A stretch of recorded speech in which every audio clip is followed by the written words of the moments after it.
Le secteur d'infrastructure prend un élan considérable en Ituri pendant cette période de l'état de siège. 2 usines de concassage et de fabrication de bitume viennent d'être installées à Bunia. C'est dans le cadre des travaux de modernisation de la capitale provinciale de l'Ituri et autres transitions d'intérêt national.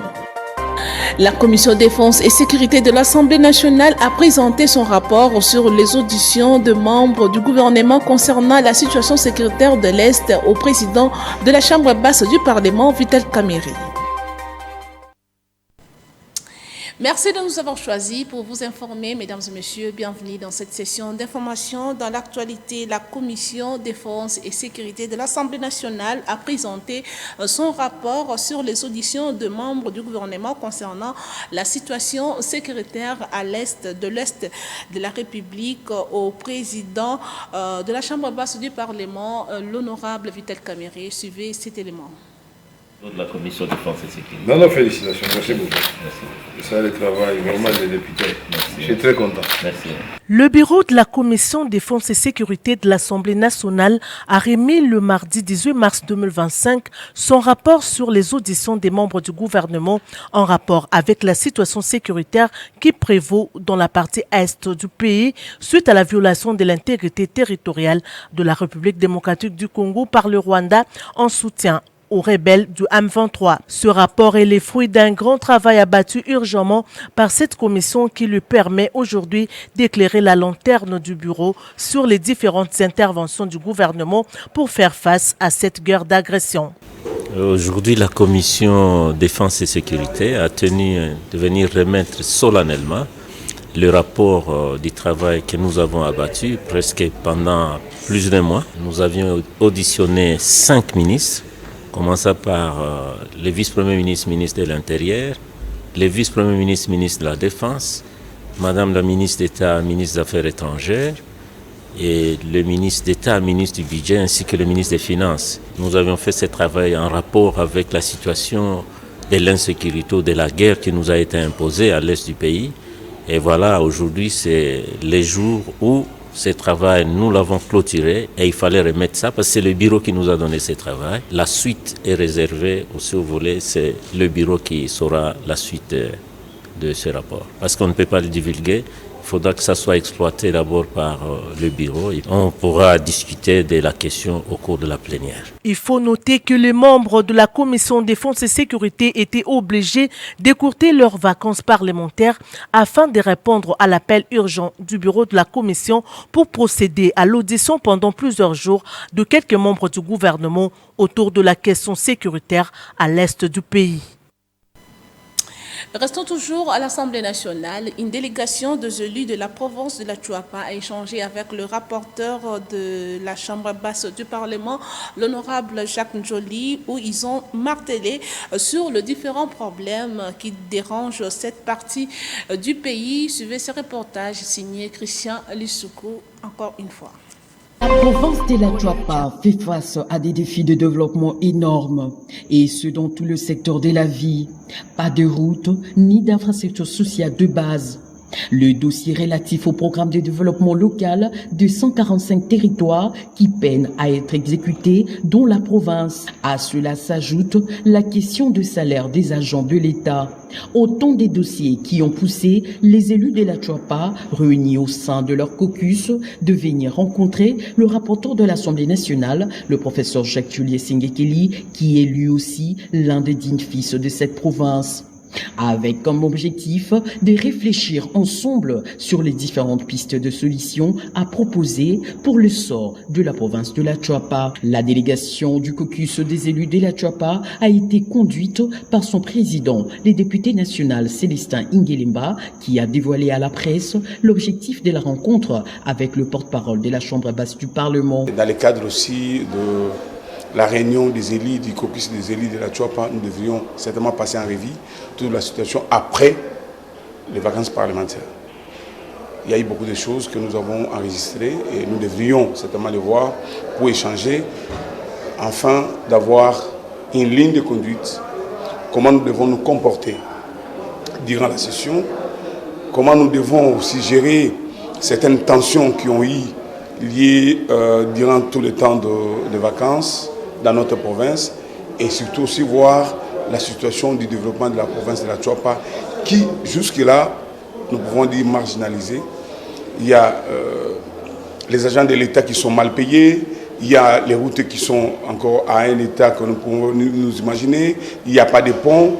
Est-ce que nous devons, quelle est l'attitude à prendre durant les 3 mois que nous sommes ici pour la session ordinaire? Un motif de satisfaction pour les élus de la Tchouapa qui, au dire du député national Célestin Ingilemba, ont eu des échanges fructueux et rassurants avec le professeur Jacques Tchoulier Sengekeli.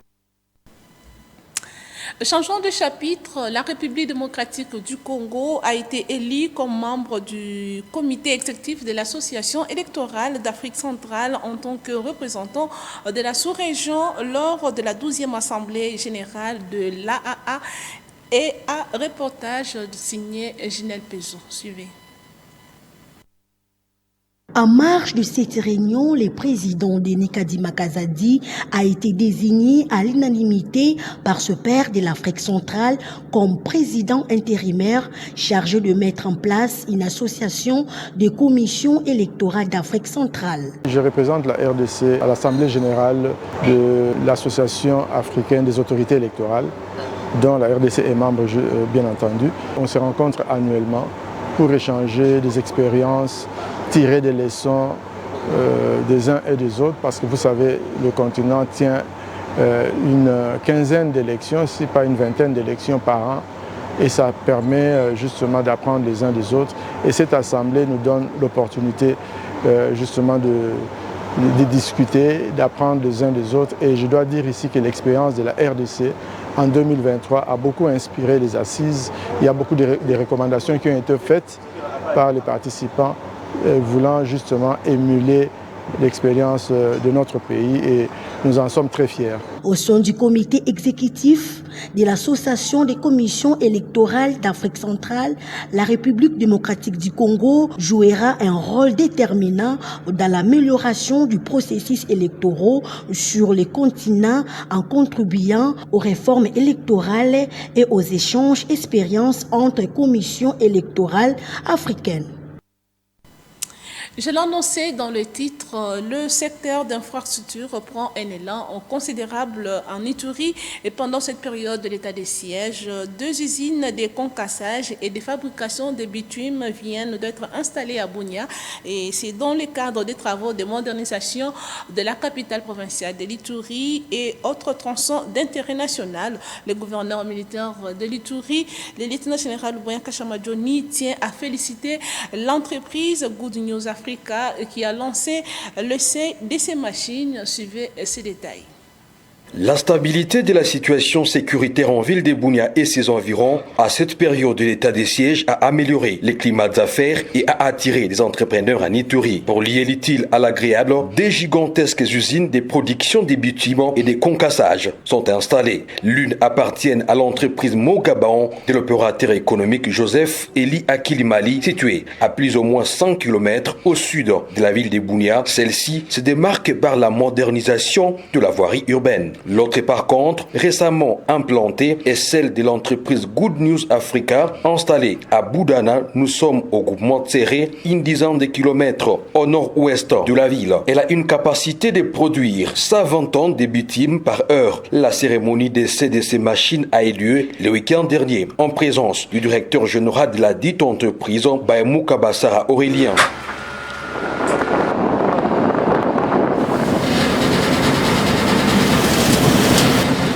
Notre usine est composée, il y a la partie mixeur là où on mélange le bitume et l'autre partie qui est au début c'est les trémies, là où nous stockons le gravier comme vous avez vu là. Et la dernière partie qui est ici c'est le décanteur, là où nous chauffons le bitume. Quand ça vient dans des fûts, on chauffe ça dans le décanteur et puis on renverse dans le tank de stockage qui sont là. Dans une heure, nous pourrons produire des camions bennes comme vous avez vu là. Puis c'est ça, 120 tonnes par heure. Le gouverneur militaire de l'Ituri, le lieutenant général Luboyon Kachama Johnny, lors de l'inspection des travaux effectués en ville, a tenu à encourager ces jeunes entrepreneurs pour cette œuvre grandiose. Tenez que l'implantation de l'usine de fabrication d'enrobés et concassage par l'entreprise Good News Africa en Ituri, c'est en prévision de l'asphaltage de la RN27, tronçon compris conflit entre Bunia Mahagi et Bunia Komanda, une promesse du chef de l'État Félix Antoine Tshisekedi Tshilombo à la population de l'Ituri. Objectif, non seulement rendre fluide la circulation sur cet axe transafricain, mais aussi réduire les délais d'intervention en cas de toute éventualité. Revenons dans la capitale, cette fois-ci, la salle Artémis de l'Institut de la Gombe a servi les cadres mardi 18 mars à l'organisation du Forum national de dialogue sur le travail en République démocratique du Congo. Suivez ce reportage de Tom Nzakimwena.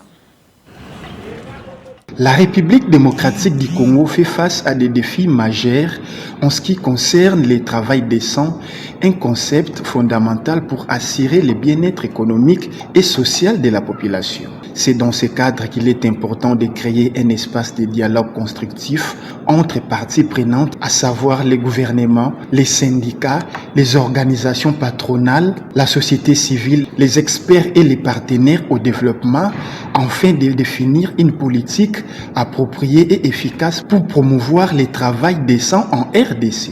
Après analyse, le Forum national de dialogue sur le travail s'est appesanti sur la question en 3 panels. La gouvernance et réglementation du travail a été animée par Shekina Massoudi, chef de bureau en charge des normes internationales, formation, emploi, entrepreneuriat, animé par Joachim Chibang, responsable provincial des écoles de formation technique et professionnelle de Don Bosco en RDC, AAC, et enfin l'avenir du travail en RDC. Le 3e thème a été exploité par les responsables nationaux du bureau d'emploi et point focal des Salésiens de Don Bosco, RDC-AA, Maxime Odia. L'objectif ici, il s'agit d'anticiper les changements du marché du travail en République démocratique du Congo. Et ainsi, la transition numérique et les défis démographiques qui sont les 2 grands moteurs des transformations importantes.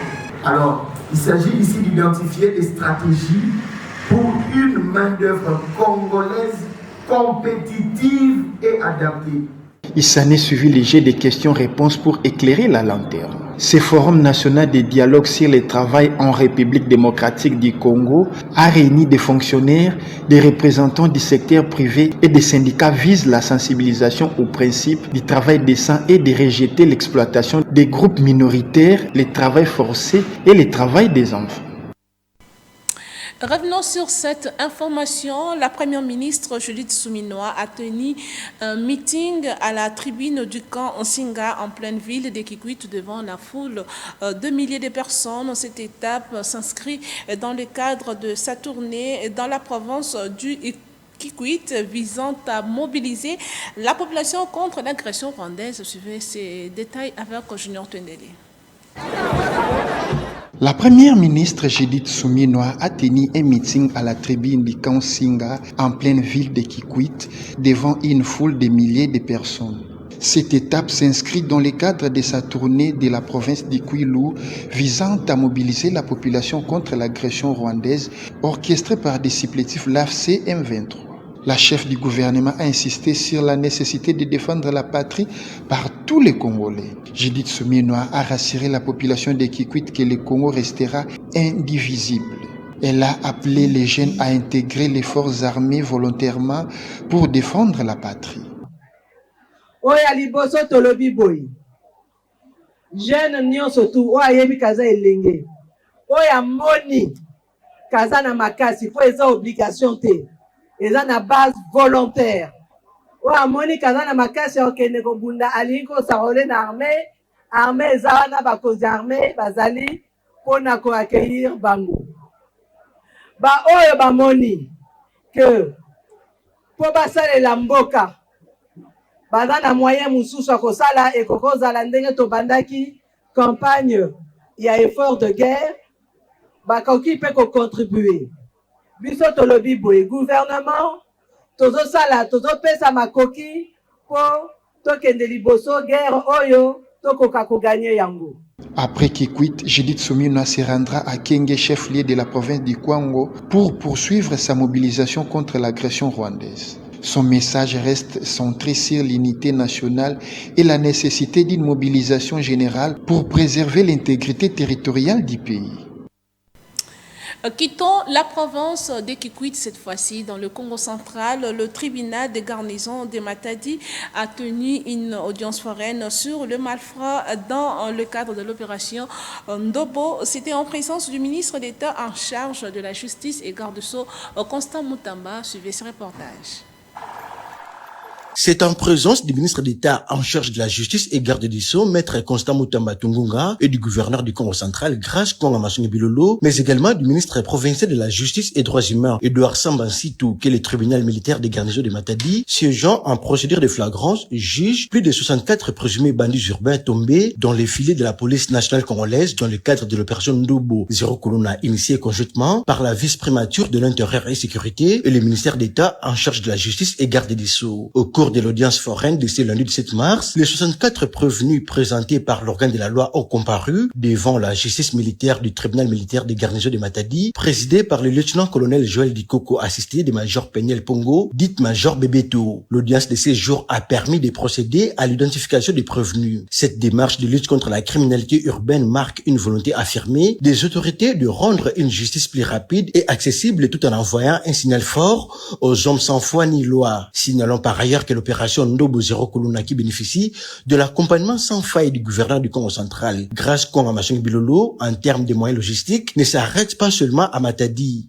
La traque des criminels et autres bandits de grands chemins se poursuivra dans d'autres villes de la province avec la ferme détermination d'instaurer un climat de sécurité et de sérénité au sein des paisibles citoyens. Sur ce d'ailleurs, le gouvernement provincial du Congo central réaffirme son engagement à restaurer l'ordre et la sécurité et à faire de la justice un pilier central dans la lutte contre l'impunité. Réagissant concernant le refus du M23 AFC au dialogue proposé par l'Angola pour chercher la paix à l'est de la République démocratique du Congo, le prophète Benjamin Kawanga, président de la plateforme citoyenne Union des Congolais pour la libération totale, appelle le chef de l'État à mettre le moyen au FARDC et Wazalendo pour combattre l'ennemi. Il est au micro de Christian Lissoukou. Oui, moi je dirais que c'était imprévisible. C'est imprévisible, d'autant plus que même les Français disent que tel père, tel fils. Kagame avait eu à boycotter les négociations avec la RDC, le président Tshisekedi, vous vous rappelez, il y a quelques mois. Et les petits-fils de Kagame, qu'est-ce que vous voudrez à ce qu'ils puissent négocier pendant que leur père avait refusé de négocier. Et donc, pour nous qui voyons les choses divinement et politiquement, c'était imprévisible. Mais la question maintenant, c'est de savoir de notre côté, les Congolais, on ne doit pas être distrait. Et j'interpelle rapidement le chef de l'État, il doit faire attention avec des jeux de Kagame et sa bande. Parce que Kagame, c'est un génocidaire, c'est un criminel, c'est un terroriste du Congo. D'abord, par rapport à la population, chaque jour qui passe, il y a des Congolais qui sont tombés, il y a des populations qui doivent être massacrées ou qui sont remplacées par les Rwandais. Que faire? Le chef de l'État doit rapidement mettre les moyens à la disposition des voyants Wazalendo en particulier et aussi identifier les véritables militaires qui sont capables d'arrêter et chasser les Rwandais tous jusqu'à leur demeure. Parce que la population est en train de subir ce qui est inexistence. Vous savez que tous ont eu à faire le génocide de Rwanda, ils ont eu à mettre nos frères Hutus en esclavagisme. Et donc, aujourd'hui, qui s'occupent de des grandes villes, ils font la même chose. Et donc, il y a l'urgence et nécessité, l'extrême urgence et nécessité de mettre les moyens aux militaires et surtout aux voyants Wazalendo. Et sur le plan national, le chef de l'État doit activer l'effectivité de la mobilisation générale et faire en ce qui est rapidement un gouvernement d'union nationale, un gouvernement qui va entrer au combat. L'Asbel Grand Massina, qui dirige Diento Bouloki, a effectué une visite citoyenne au marché de la Liberté dans la commune de Massina pour constater le déroulement des activités dans ces lieux de négoces. Suivez ce reportage de Christian Lissoukou, encore une fois. C'était dans le cadre de la visite citoyenne que l'Asbel Grand Massina qui dirige Diento Bouloki a effectué une descente ce mercredi 19 mars 2025 au marché de la Liberté pour constater le déroulement des activités de ces lieux de négoce qui engorgent plusieurs difficultés. La délégation de l'ASBEL Grand Massina a commencé la visite au pavillon 20 qui a été touché par l'incendie et réhabilité par le fonds propre du marché sous la direction de l'administrateur Pélé Bofini en passant vers l'espace Bralima pour chuter là où il y a eu un tas d'immondices pendant plusieurs années, mais évacué cette fois-ci grâce à la gestion de l'actuel administrateur à qui les vendeurs applaudissent. De son côté, Djento Boulouki, coordinateur de l'ASBEL Grand Massina, a expliqué l'objectif principal de cette visite. Nous avons une responsabilité en quelque sorte morale par rapport à notre implication au sujet du marché de la liberté. Nous nous sommes dit, bon, qu'on vienne quand même à vérifier toutes les informations à notre disposition. Le conseil est qu'on a vu que le marché, par exemple, avec son administrateur Pélé, a réhabilité le pavillon 20 sur fonds propres. C'est positif. Nous sommes ici à ce qu'on a appelé Kilimanjaro, montant des immondices, qui a été évacué. C'est aussi positif. Et nous avons aussi senti qu'il n'y a plus de grogne sociale, en tout cas de la part des travailleurs, comme ça a été avant lui. C'est vrai qu'il y a encore à faire du côté toilettes, salubrité. Et là, nous interpellons ses collègues, donc ses adjoints, parce qu'on ne les sent pas. De manière visible, on ne le voit pas l'accompagner comme il se doit. En tout cas, ça, c'est notre point de vue. C'est ce que nous avons pu remarquer. C'est comme si il travaille seul.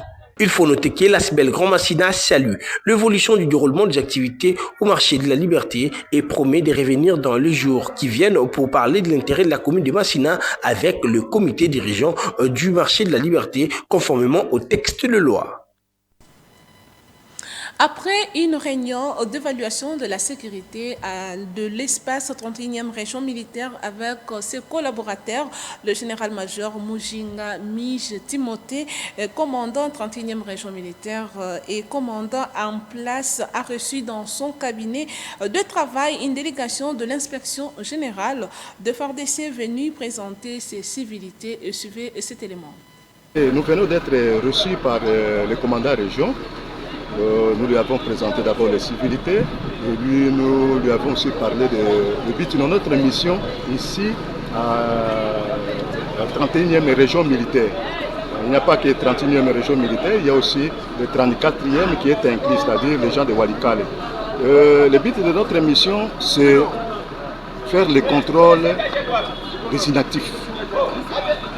Dans le contrôle des inactifs, on sous-attend les intégrés, les décédés avant bio et les décédés après bio, ainsi que les retraités. Voilà les 4 catégories de gens que nous sommes venus faire contrôle ici à Kisangani. Est-ce que le contrôle va seulement se limiter dans la ville de Kisangani? Non. Nous avons 5 équipes. Dans les 5 équipes, il y a une équipe qui est détachée pour Walikale, qui a un chef d'équipe. Il y a aussi une équipe pour Bouta, dans les Bazouélé. Et il y a aussi un chef d'équipe qui dirige cette équipe. Tandis que les 3 autres équipes vont rester sur place ici à Kisangani pour travailler ici. Et bouclons ce journal par cette information. Éliminatoire mondial 2026, les Léopards seniors de la RDC sont prêts pour affronter ce vendredi au stade de Martyrs le Soudan pour le compte de la 5e et 6e journée zone Afrique. Suivez les détails avec Géry Roméo Mwamba. L'effectif des 25 joueurs congolais convoqués par Sébastien Desabre pour cette trêve internationale est désormais complet depuis le 18 mars dernier avec l'arrivée des 7 joueurs qui restaient. Il s'agit de Dylan Bantubisika, Théo Bongonda, Grady Diangana, Samuel Mutusami, Timothée Fayoulou, Silas Katompa et Brian Bayeye. Toujours à la quête d'une deuxième participation à une phase finale de la Coupe du Monde après celle de 1974 en Allemagne, les Léopards de la République démocratique du Congo ont entamé les rassemblements le lundi 17 mars, soit 24 heures après l'arrivée du premier lot de joueurs, pour affronter les crocodiles du Nil du Soudan ce 21 mars au stade des Martyrs et le 26 au stade municipal de Nouadhibou, les Mourabitoun de la Mauritanie, pour le compte de la 5e et 6e journée des éliminatoires du Mondial 2026 Zone Afrique. Si les manques de temps de jeu de Chancel Mbemba, capitaine et patron de la défense congolaise avec son club olympique de Marseille inquiète, cependant les performances de Yohan Wyss avec Brentford, Ngalayel Moukau en Champions League européenne avec Lille, le retour en force de Cédric Bakambu, plébiscité meilleur sportif toutes tendances confondues, de la semaine dernière par Talent d'Afrique grâce à ce but en Ligue Europa Conférence et Liga suscite de l'espoir. Notons que la RDC est troisième de groupe B avec 7 points et c'est au Canada, Mexique et États-Unis d'Amérique du 11 juin au 19 juillet 2026 que se disputera conjointement la 23e édition de la phase finale de cette Coupe du Monde. Ainsi s'achève ce journal, mais avant de nous quitter, place au rappel des principaux titres.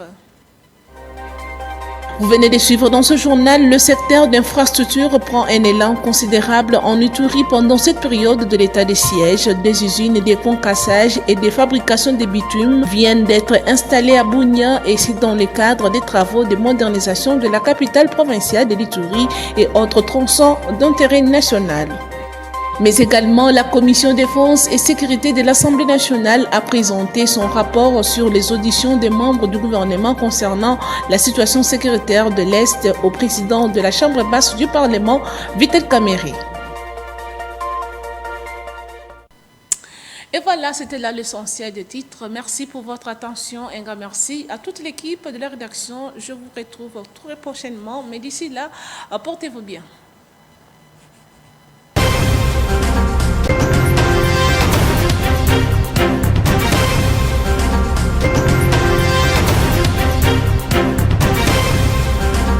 Les familles Ndungi et Pandikuziku ont la profonde douleur d'annoncer aux amis et connaissances la mort inopinée de leur père, oncle, frère, beau-frère et grand-père, l'honorable sénateur honoraire Ndungi Mandindi, fidèle. Mort survenue le 4 mars 2025 à Kinshasa de suite d'une courte maladie à la clinique Médecins de nuit. Le programme des obsèques se présente de la manière suivante. Vendredi 21 mars 2025 à 18h, veille mortuaire dans la salle Bikapi située à la foire internationale de Kinshasa-Fikine, référence première porte Fikine.